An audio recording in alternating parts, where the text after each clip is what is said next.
The Thief of Always, Chapter 9. What do you dream?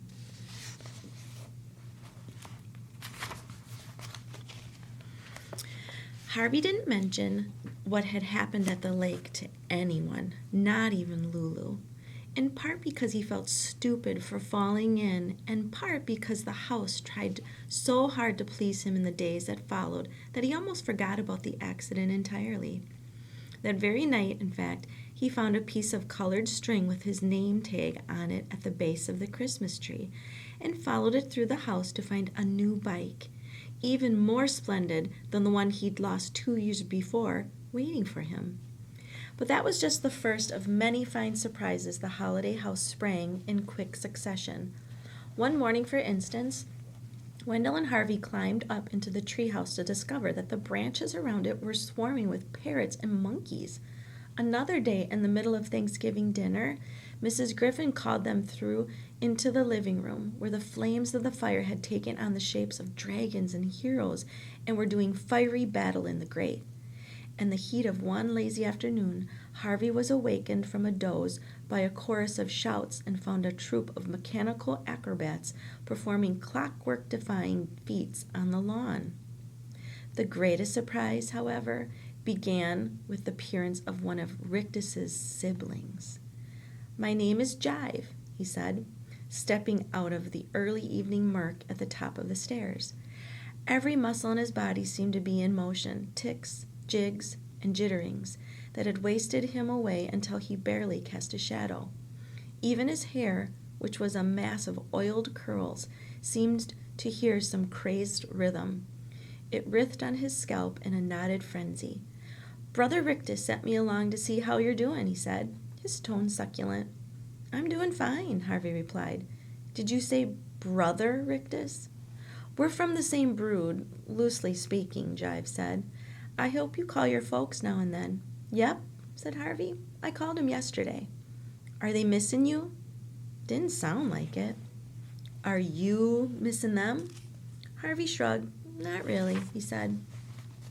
This wasn't strictly true. He had his homesick days, but he knew if he went back home he'd be in school the day after and wishing they'd stayed in the holiday house a while longer.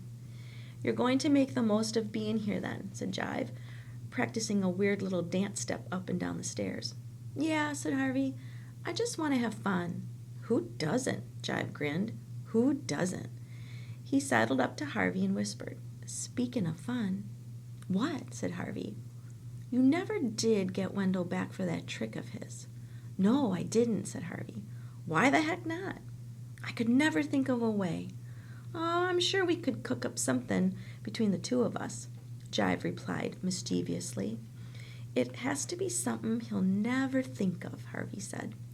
"That shouldn't be difficult," said Jive. "Tell me, what's your favorite monster?" Harvey didn't have to think hard about that. "A vampire," he said with a grin. "I found this great mask." "Masks are a good beginning," Jive said, "but vampires need to swoop out of the mist." He spread his arms, curling his long fingers like the claws of some eye-gouging beast. "Swoop down, snatch up their prey, then rise up again, up against the moon." "I can see it now." "So can I," said Harvey, "but I'm not a bat." "So? So how do I swoop?" "Ah," said Jive, "we'll have Mar work on that for us. After all, what's a Halloween without a transformation or two?" He consulted the grandfather clock on the landing. "We've still got time to do it tonight. You go down and tell Wendell you'll meet him outside. I'll go up on the roof and find Mar. You meet us up there." "I've never been on the roof." "There's a door on the top landing. I'll see you up there in a few minutes." "I'll have to get my mask and coat and stuff." "You won't need a mask tonight," Jive said. "Trust me. Now you hurry up. Time's a-wastin'." It took Harvey only a minute or two to tell Wendell to go on ahead.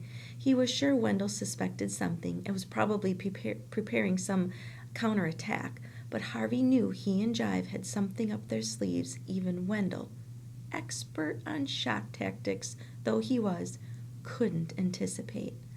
With the first part of the plan laid, he hurried upstairs again, found the door Jive had mentioned, and climbed up onto the roof. Heights had never bothered him. He liked to be up above the world looking down on it. "Over here," Jive called to him. And Harvey took off along the narrow walkways and up the steep roofs to where his fellow conspirator stood. "Sure-footed," Jive observed. "No problem." "How about flying?" said a third voice as its owner stepped from the shadows of a chimney. "This is Mar," Jive said, "another of our little family."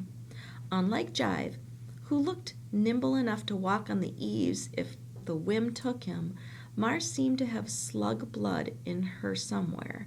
Harvey almost expected to see her fingers leave silver trails on the brick she touched, or see soft horns appear from her balding head. She was grossly fat, her flesh barely clinging to her bones. Wherever it could, around her mouth and eyes, at her neck and wrists, it collapsed in clammy folds.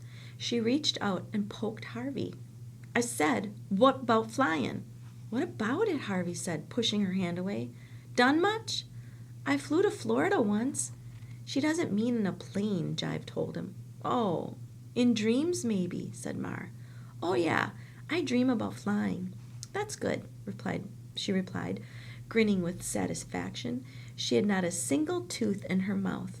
Harvey stared at the empty maw in disgust. "You're wondering where they've gone, aren't you?" she said to Harvey. "Go on, admit it." Harvey shrugged. "Well, yeah, I am. Karna took them, the thieving brute. I had fine teeth, beautiful teeth." "Who's Karna?" Harvey wanted to know. "Never mind," Jive said, hushing Mar before she could reply. "Get to it or he'll miss the moment."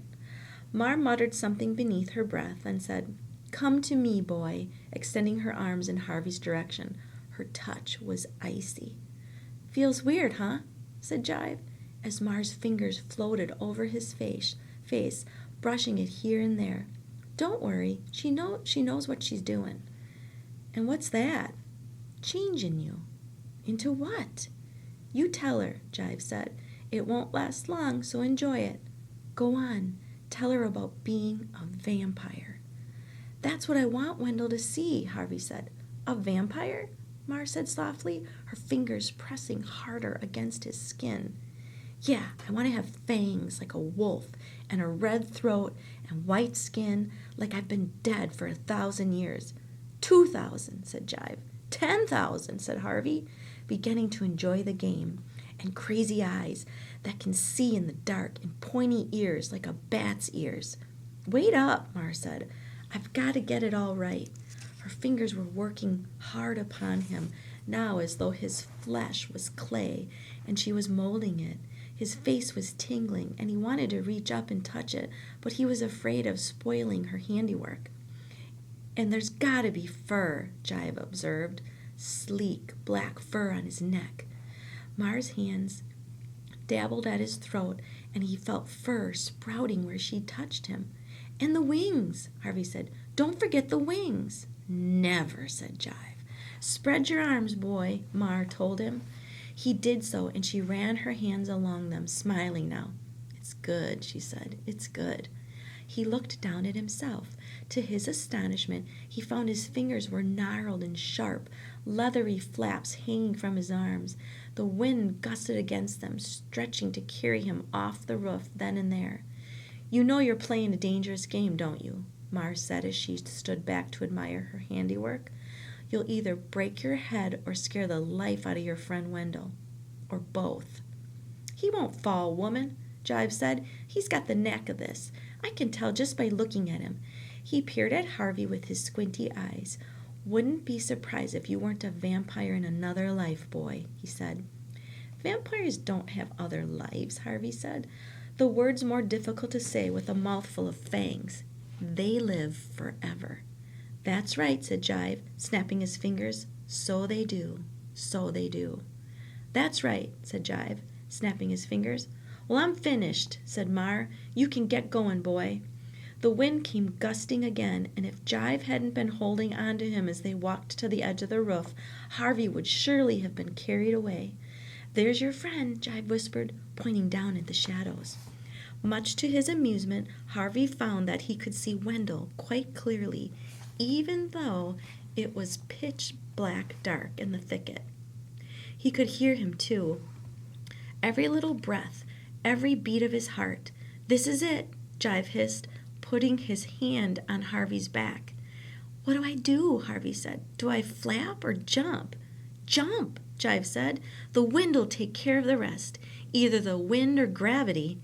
And with that, he shoved Harvey off the edge of the roof and into the empty air.